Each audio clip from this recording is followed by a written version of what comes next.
First bulk harvest. Thank you, Lord.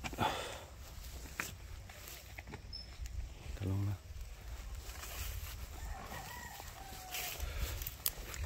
Thank you sa atong talong.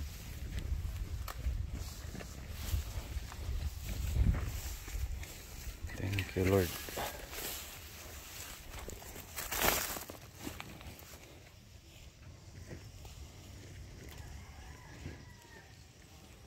So first book after 1 month na yung pagpaparecover natin.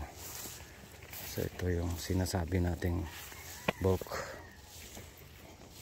Pag umabot ng 1 month, doon na yung maramihan talaga, no? So thank you, Lord, sa ating mga talong.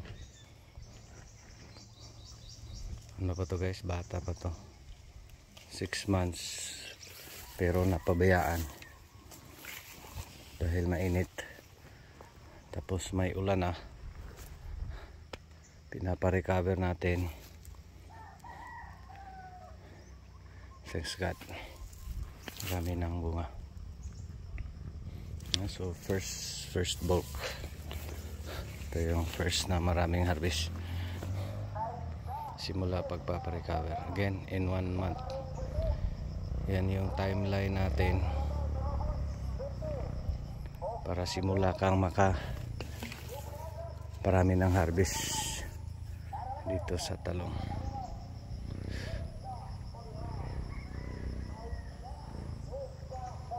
no?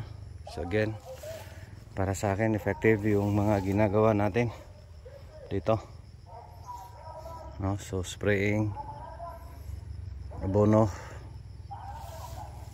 tsaka of course dahil may ulan, dahil biniyayaan tayo ng ulan sa taas. Thank you, Lord, no? So medyo itim na.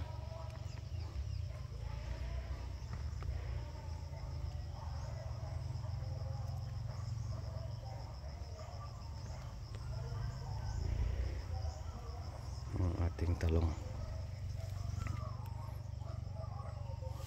So thank you, Lord, thank you sa ating mga talong.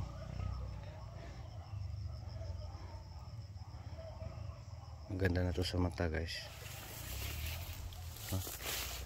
Maganda na tingnan.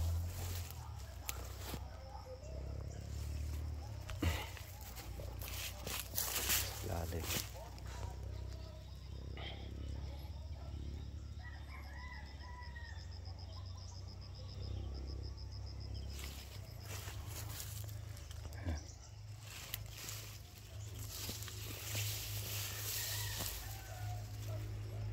Thank you, Lord. So short video kasi dalawa lang nag-duty. Pangatlo tayo harvest. Kaya na ibibis. Ano tayo ngayon? September 10, September 11.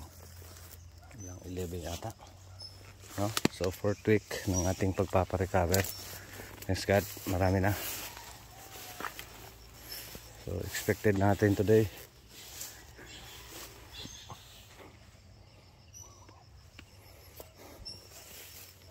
500 kilos. Kayang-kaya. Kaya ng first bulk. Again, considering may ulan lang, mas madali lang talaga yung pagpaparecover, no? So thank you sa ating mga talong. Thank you, Lord. God bless everyone. Ayan bunga, guys. Dami lang damo, hindi maklaro. Thank you Lord.